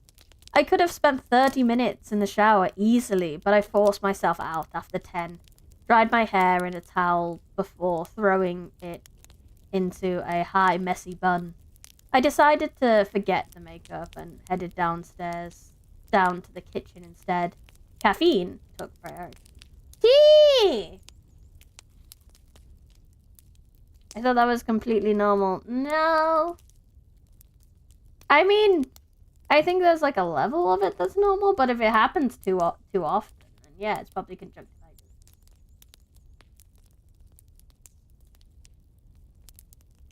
Oh, no. It is completely normal to get sleep in your eyes. This is where the difference is. I thought you meant... Because it used to get so bad when I was younger that, like, I couldn't open my eyes. There was that many yellow rocky bits that I couldn't open my eyes in the morning, which was really bad. But it's fine now. I don't get that anymore. Oh, hearts for you guys too. Thank you. Heart. Heart, heart, heart, heart, heart, heart, heart. My mum sat in one of the stools at the bar with her own mug of coffee, laptop open in front of her. The circles under her eyes suggested she got as much sleep as I did. Hearts for the chat! Yeah, hearts for the chat. You guys are great. Hearts for you all. Mwah. Hearts. I don't think I have any hearts? I mean, I had some of the... Oh, wait. One second. Oh, disappear. One second. I might get some hearts for you. Heart.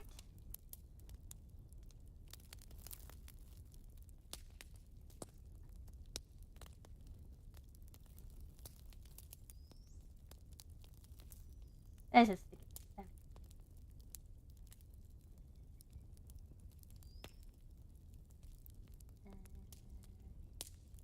Hearts! I found some hearts! I mean, I used to wish I couldn't open my eyes in the morning to go to school. I've only had eye goopies in one eye where I couldn't open one lid.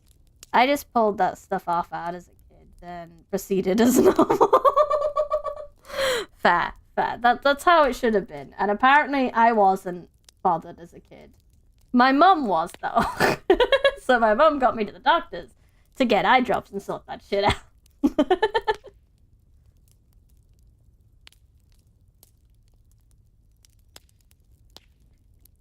But when she saw me enter the room, her smile warmed her face and made her look so much younger. "It's alive!" She chuckled at my heavy steps and looked pointedly at the clock, which was nearing noon. I returned her smile, glad my mum was back to her cheerful self. I knew we still had plenty of tough days ahead of us, but together we would manage to make it through. I started boiling some water and grabbing my mug and infuser while I waited for the tea to brew. See, she has good taste. She likes tea. Hearts! Hearts, hearts, hearts, hearts, hearts. Blossom southward. Much hearts. Yes. Now how about some shots for the chat? Shot, shot, shot, shot, shot, shot, shot. I don't have any shots, I'm sorry. Shots of tea! Also, Bryony, if I remember correctly, this book takes place in America. So, probably not tea, but coffee or Monster Energy. No, she drinks tea! She specifically drinks tea! So it's great. Party poppers now. Woo! Party time. Woo! Shot, shot, shot, shot, shot, shot, shot. Anyway. Coffee and Monster Energy. No. Two of the worst things in the world. No. Shots of what? Shots of tea, shots of tea.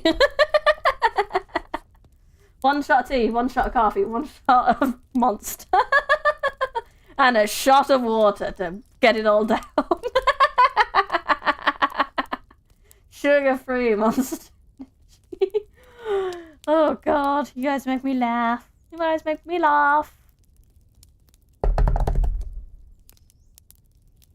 While I waited for my tea to brew, I hopped on the chair next to my mum. She had Pinterest open and was browsing for fall activities to do with her class. "Natalie's coming over to work on some homework, is that okay? We'll probably just hang out in my room."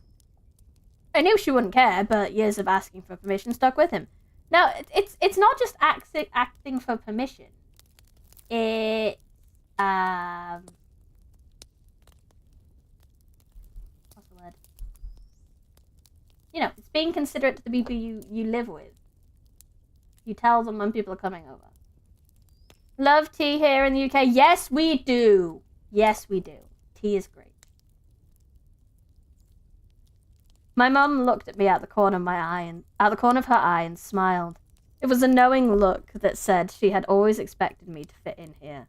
And here I was doing just that. It appeared that she was finally over her tears of joy and had come to accept that I was going to be okay. "That's fine, honey." She took another drink of her coffee, draining the cup in one gulp. "Let me know if you get hungry and I'll make you guys some sandwiches." Despite the random displays of emotion, my mum was possibly the easiest parent to live with. My tea was half gone when I heard the knocking at the door. "I got it," I said quickly. I jumped up and poured the rest of the cup down the drain. "Bro, no! You wasted the tea!" She could have kept drinking it. Why didn't she just bring the cup with her to the front door? You only need one hand for that.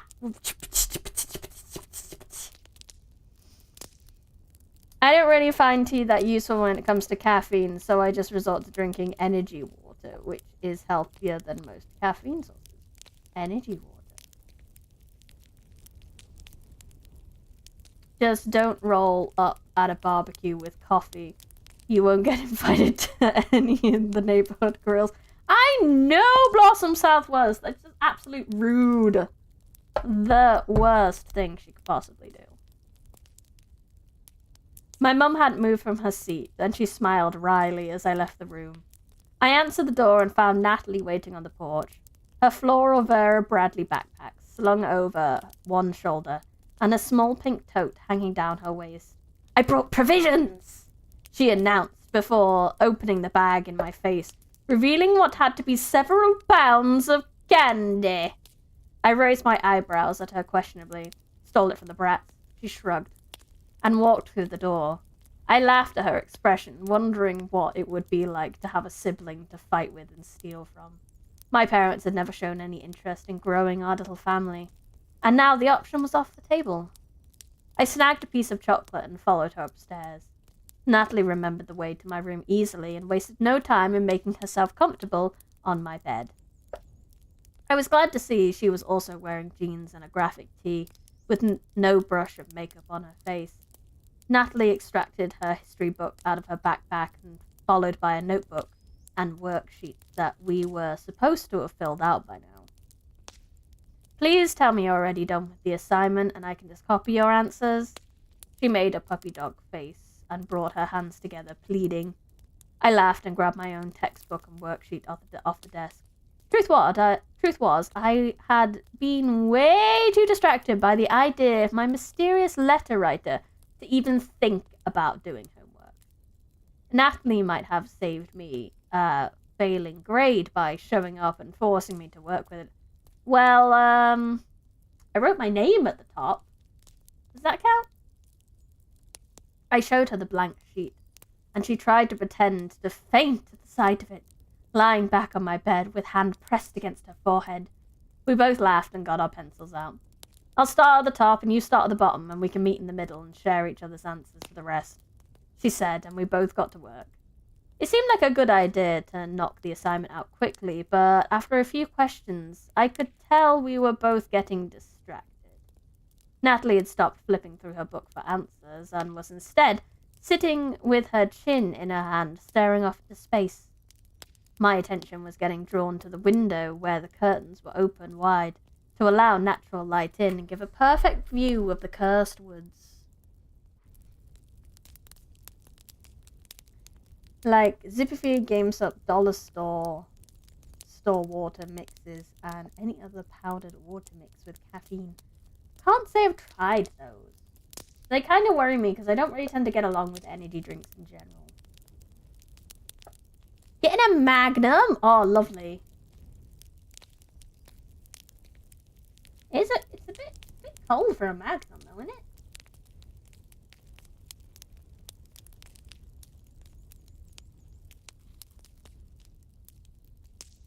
Each time I began writing an answer, I found myself glancing up at the trees, expecting to see a person standing there, watching my window. The worksheet was 20 questions long, and neither of us was getting any closer to the middle. That mixture sounds not fun to drink. After what could only have been 10 minutes, Natalie huffed out a breath and stood up. I need a break, she stated, and began walking around my room aimlessly. I gladly dropped my own book and leaned my back against the headrest. I grabbed a couple of chocolate pieces from the pile that had spilled out of the bag and onto the bed.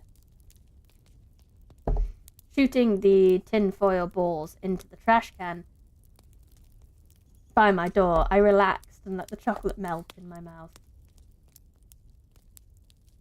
I don't know what could go wrong with a powder mix brownie. I just calling it energy water. Natalie was taking in the details of my room as if she were about to be quizzed on it. Her hands lightly skimmed over the books scattered across my desk, the mess I'd forgotten to tidy up, but she obviously didn't have problems with. She picked up the frame of Michael and me dressed as Arya Stark and the Night King from last year's Halloween party at school. Is this your boyfriend? She asked, giggling at the horns taped to his forehead. I allowed my face to demonstrate my horror and pretend to gag on the chocolate. No. I laughed as she set the picture back down. That's just Michael, my best friend from Plainfield. I'd already told her a little bit about him, and she nodded as she remembered my stories.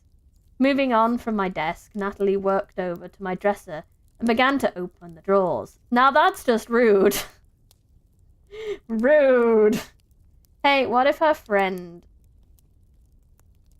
stays the night, has an encounter with the mystery man? Maybe that's what's gonna happen. I tried to hide my shock at the sudden invasion of privacy. I'd never been friends with a nosy person before, but the way she inspected the contents of each drawer with the same indifferent look on her face suggested this was the most normal thing in the world. No, it's not. Girl, you do not go through another friend's girl's drawers. No.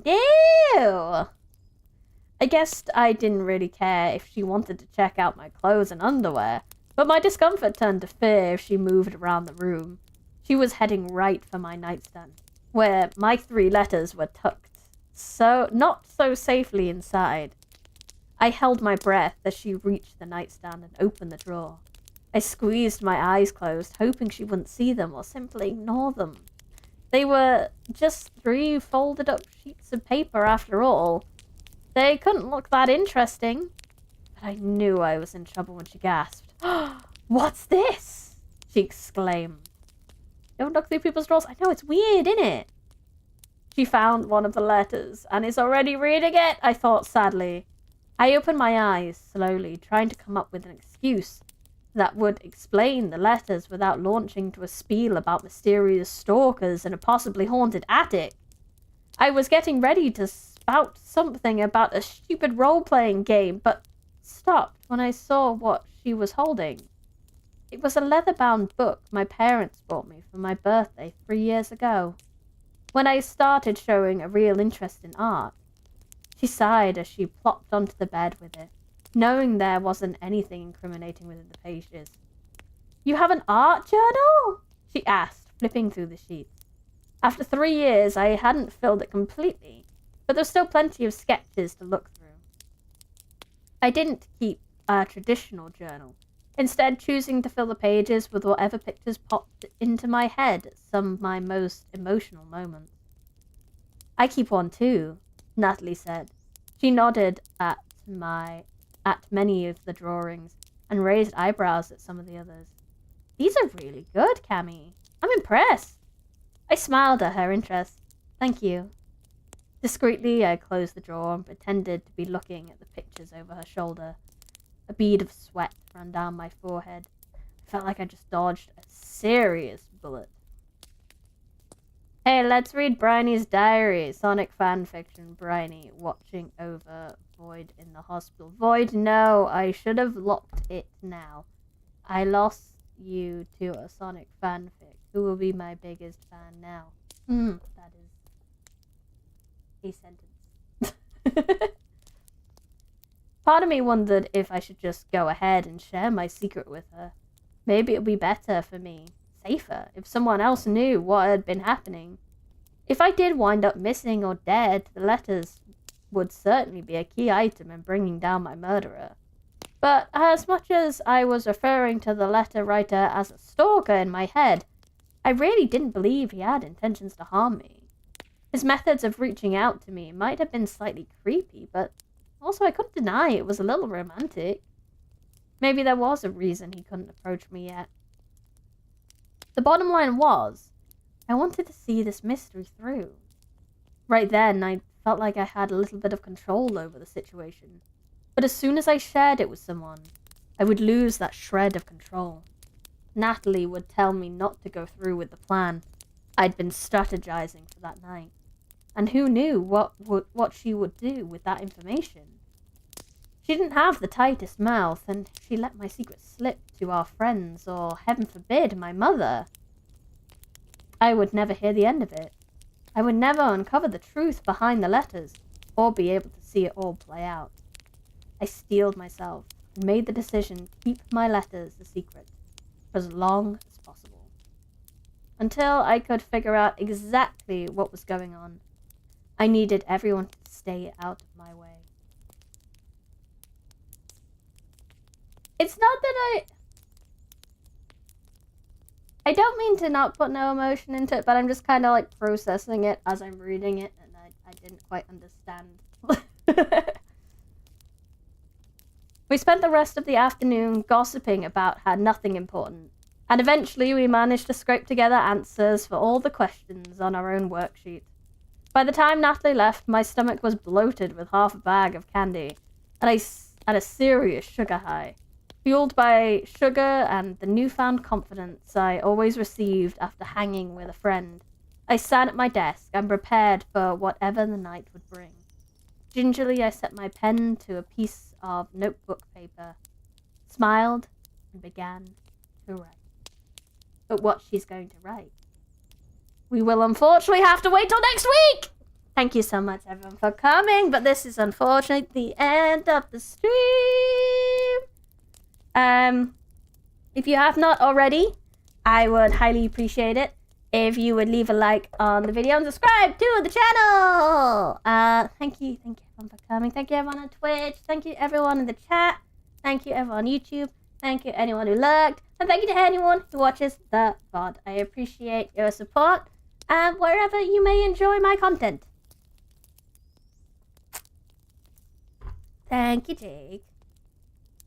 If you'd like to support me in various ways, there are many links in the description. One is to my Discord. That one's obviously absolutely free. Where you'll get good notifications on my streams. You'll also get notifications for Monday, because there's this weirdly familiar cat girl on Twitch that streams on Mondays. And I don't tend to post that one anywhere else but the Discord. So if you want that, go on Discord. Next week, I'm not 100% on what I'm doing. I think I started putting a schedule together. Let me have a look. What did I do? Oh no, I'm not streaming Monday. I probably won't be back till Tuesday. No, I didn't. Oh, god damn it, past me. Okay, but